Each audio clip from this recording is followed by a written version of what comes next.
किया जा सकता है और कर रहे हैं लोग, ठीक है, बदनाम करने के लिए कर रहे हैं। लड़की को मरने को मर गई।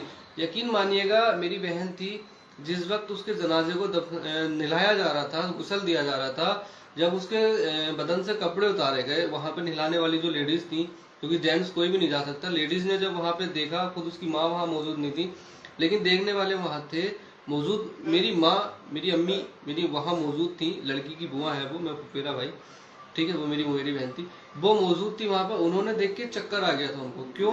क्योंकि मैं आपको बताता हूँ, आज मैं बिल्कुल सच बताऊंगा, जो भी चीज है, उसके यहाँ से चाकू घोंपा गया मुंह से, और यहाँ को चाकू निकाला गया।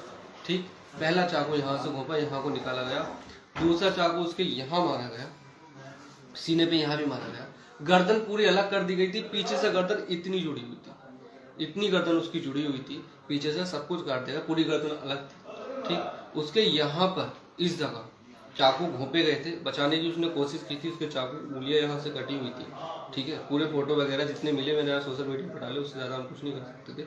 चाकू घोंपा गया, उसके दोनों ब्रेस्ट को काट दिया गया था बुरी तरह से। ठीक है, जिस छाती को पी के ये लोग पैदा हुए, जिस माँ के दूध को पी के पैदा हुए, उसी चीज को इन्होंने काट दिया।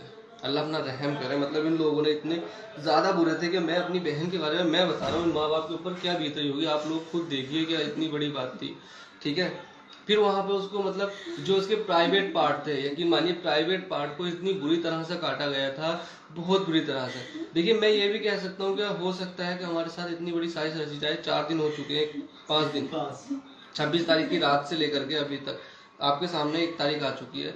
ठीक है, अभी तक केस में कोई भी जांच नहीं हुई है। लड़का जहां गिरफ्तार हुआ दिल्ली में आकर के, वहां से आए वो कहानी नहीं बनी है, वहां की पुलिस हमारे साथ कोई कोऑपरेट नहीं कर रही है। कल हम उसके लिए गए, जो हमने प्रोटेस्ट किया संगम बिहार में, वहां जाकर के पुलिस आती है, वहां से हमें उठा के भगा के मार के उठा देती है। कोई बात नहीं, बड़ी बड़ी पार्टी वाले लोग आते हैं चले जाते हैं, सब कोई मदद नहीं कर रहा है, आते हैं रोटियां सेकते हैं चले जाते हैं। बस मैं आप लोगों से इतनी गुहार करना चाहता हूँ कि जो सच है सच का साथ दे। लड़की को बदनाम करने की पूरी कोशिश की, अब जो है उसके मैरिज का या जो भी है, ठीक है, वो नहीं, अभी तक कोई एविडेंस हमें मिला है, हमारे पास कोई ऐसा एविडेंस नहीं है जिससे साबित हो शादीशुदा थी। उसको बदनाम करने के लिए ये सब किया गया। ठीक है, लेकिन